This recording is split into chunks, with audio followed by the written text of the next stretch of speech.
Munnar gap റോഡിലും പരിസര പ്രദേശങ്ങളിലും അപകടകരമായ രീതിയിൽ യുവാക്കൾ നടത്തുന്ന സാഹസിക യാത്രയ്ക്ക് തടയിടാൻ മോട്ടോർ വാഹന വകുപ്പ് ശ്രമം നടത്തുന്നതിനിടയിലാണ് മൂന്നാറിൽ വീണ്ടും കാറിൽ യുവാക്കൾ സാഹസിക യാത്ര നടത്തുന്നതിന്റെ ദൃശ്യങ്ങൾ പുറത്തുവന്നിട്ടുള്ളത്. മൂന്നാർ മാട്ടുപ്പെട്ടി റോഡിലൂടെയായിരുന്നു യുവാക്കളുടെ അപകടകരമായ യാത്ര.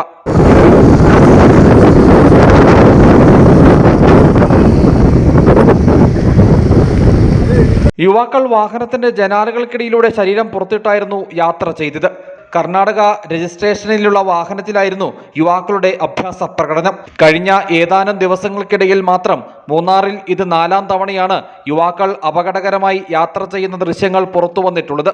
ഇത്തരം സംഭവങ്ങൾ ആവർത്തിക്കുന്നത് തടയാൻ മോട്ടോർ വാഹന വകുപ്പ് പരിശോധന കർശനമാക്കിയിട്ടുണ്ട്. മുമ്പ് സാഹസികമായി യാത്ര ചെയ്തവർക്കെതിരെ നടപടിയും സ്വീകരിച്ചിരുന്നു. ഇതിന് പിന്നാലെയാണിപ്പോൾ മറ്റൊരു യാത്ര കൂടി പുറത്തു വന്നിട്ടുള്ളത്. News bureau, Adimali.